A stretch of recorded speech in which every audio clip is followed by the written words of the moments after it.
इसी प्रकार अन्य प्रसंगों को श्रवण करने के लिए महाराज श्री के एकमात्र अधिकृत ऑफिशियल यूट्यूब चैनल को सब्सक्राइब करके बेल आइकन को अवश्य दबा दें।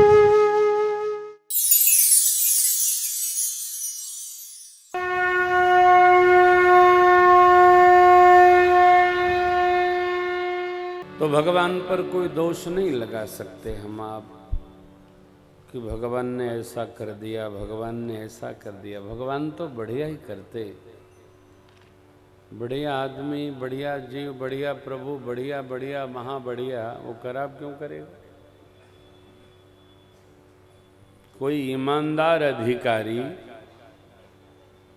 किसी का कोई काम खराब नहीं कर सकता है। हाँ, आरोप तब लगता है कि कोई खराब काम करवाना चाहे वो करता नहीं। बोले अधिकारी बहुत बेकार है। क्या है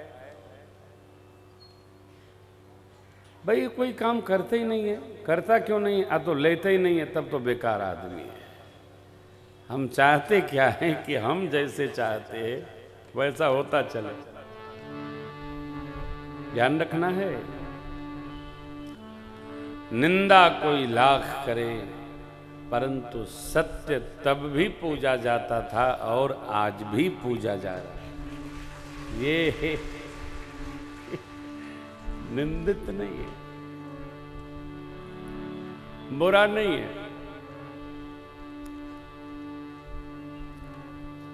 सत्य की कहीं आपने निंदा सुनी हो तो बताइए। हाँ, सत्य में अहम तत्व प्रधान है। मेरे प्रभु सत्य स्वरूप हैं, सत्य चित्त आनंद स्वरूप हैं प्रभु। फिर वही कर रहे हैं जो श्रुति की आज्ञा है। श्रुत से तु पालक राम।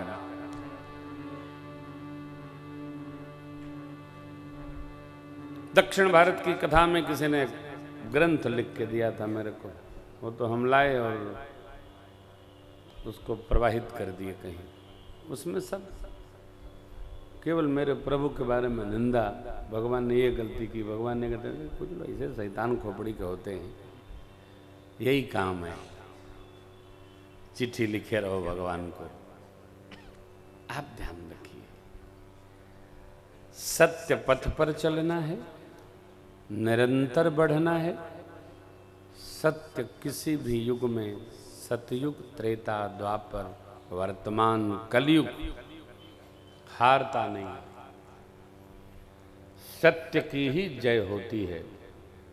यत्र योगेश्वरः कृष्णो यत्र पार्थो धनुर्धरः तत्र श्रीविजयोर्भूतिर्ध्रुवमेतिर्मतिर्मम। धृतराष्ट्र ने संजय से ये पूछा। धृतराष्ट्र बार बार यही सुनना चाहते थे कि पांडवों का नुकसान कितना हुआ, बस।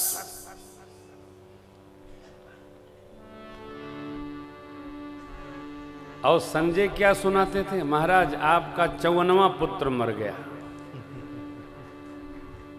आपका 63वां बेटा नहीं रहा। तो धृतराष्ट्र बोले, संजय तुम केवल मेरे बच्चों की गिनती गिनते हो,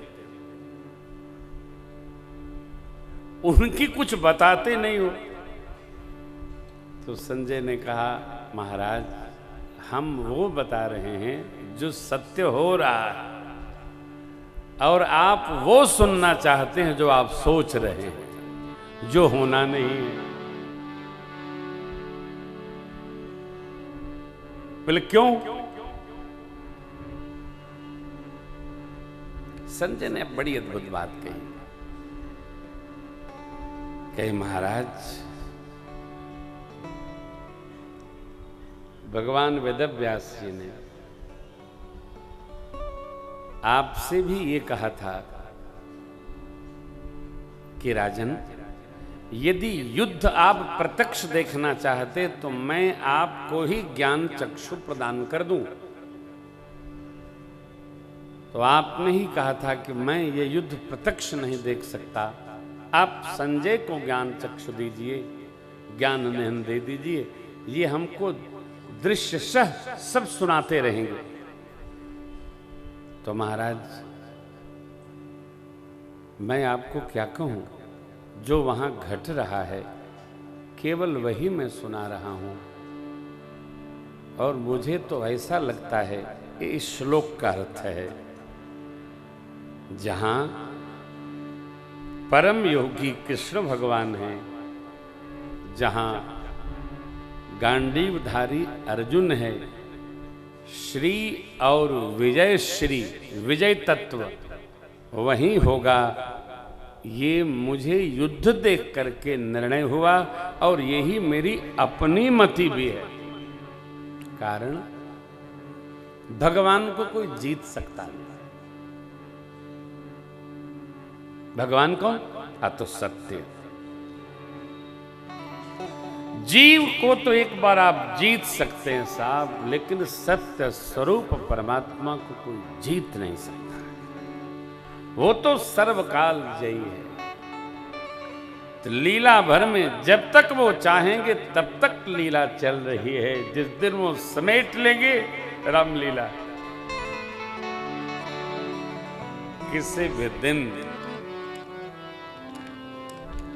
योगीराज भगवान श्री कृष्ण का जीवन कितना अलौकिक और अद्भुत है, आपने देखा हो।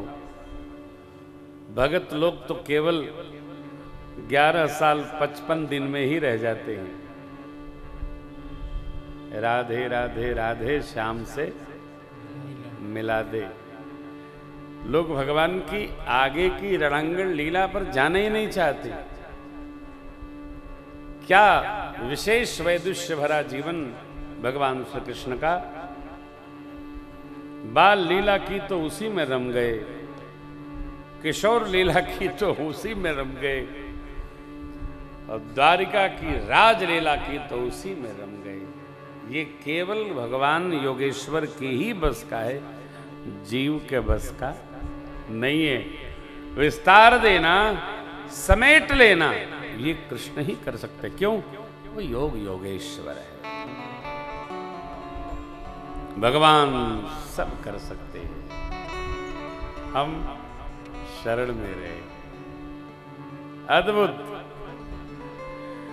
सुनिए वो जो सत्य है, जानिए भी वही जो सत्य है।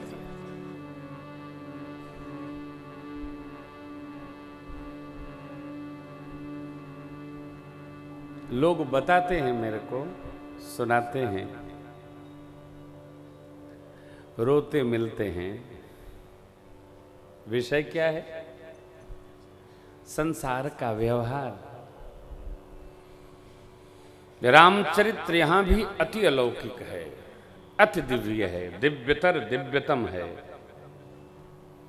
भगवान ने चित्रकूट में एक बार अपने कर से पुष्प उतारे, पुष्प लोढ़े।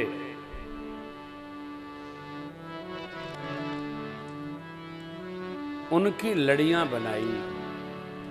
यही गूढ़ चरित्र है। तन तो लेकर सरकार ने देखिए चौपाई। एक बार चुन कुसुम सुहाए, निज कर भूषण राम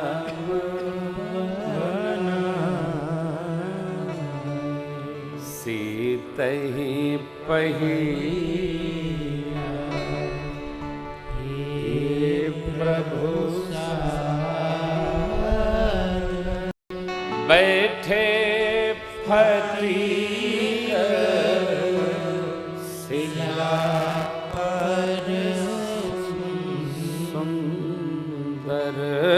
बैठे फटी सुंदर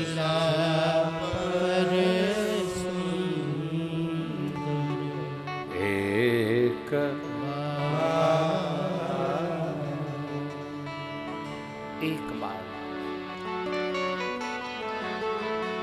कथा पूज्यपाद गोस्वामी जी एक बार, बोले बाबा एक बार, याज्ञवल्क्य जी एक बार की कथा ऐसी सुनाते।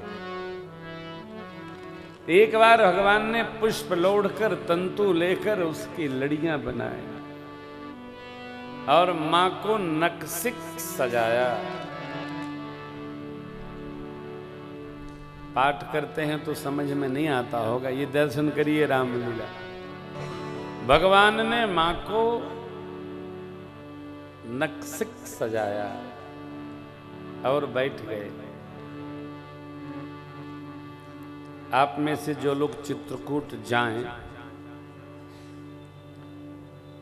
चित्रकूट से आगे की तरफ बढ़ेंगे, बोर्ड लगा है स्फटिक शिला, बाएं मुड़े अनुसुईया आश्रम के पास ही है। यह वो स्थली है जहां भगवान ने मां को सजाया है।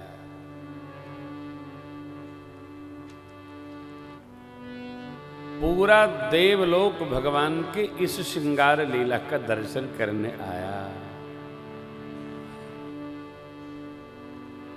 देवराज इंद्र की पुत्र वधू भी आ गई थी सची मैया के संग।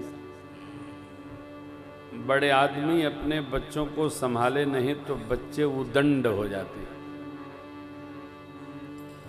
इंद्र का बेटा देवराज है जयंत, स्वभाव से थोड़ा अटपटा हो गया, वो भी आया। मेरे प्रभु और मां की ये विशेष लीला श्रृंगार की देखकर उसको कुछ उलझन हुई। भगवान की परीक्षा करने की ठान ली।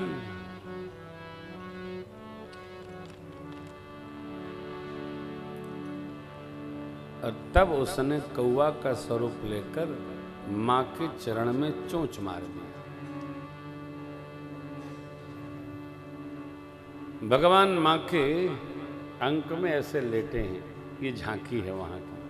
तो पंडित जी आप जब जाएंगे तो समझाएंगे साथ।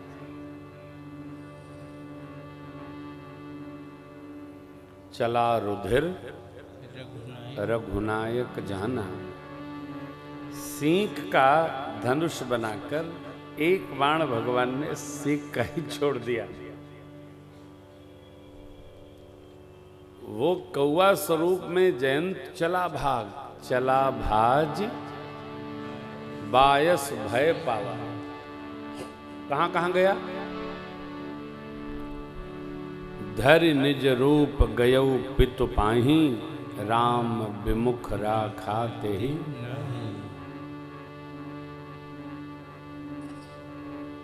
ब्रह्मधाम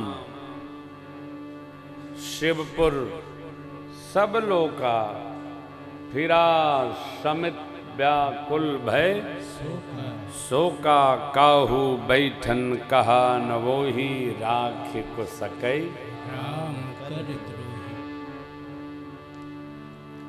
बाबा मैया से कहते हैं, देवी मां तो मृत्यु, पितु समन समाना। समन माने यमराज, सुधा हो ये विष, सुनो हरि जाना। वसुंड जी गरुण जी के प्रति कहेंगे। मित्र करे शत रिपुकै करनी, ता कहूं विबुध नदी बैतरनी। हरि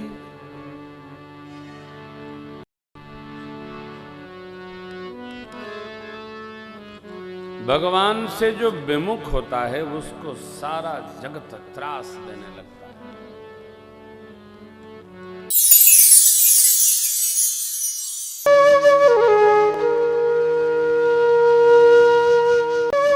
इसी प्रकार अन्य प्रसंगों को श्रवण करने के लिए महाराज श्री के एकमात्र अधिकृत ऑफिशियल यूट्यूब चैनल को सब्सक्राइब करके बेल आइकन को अवश्य दबा दें।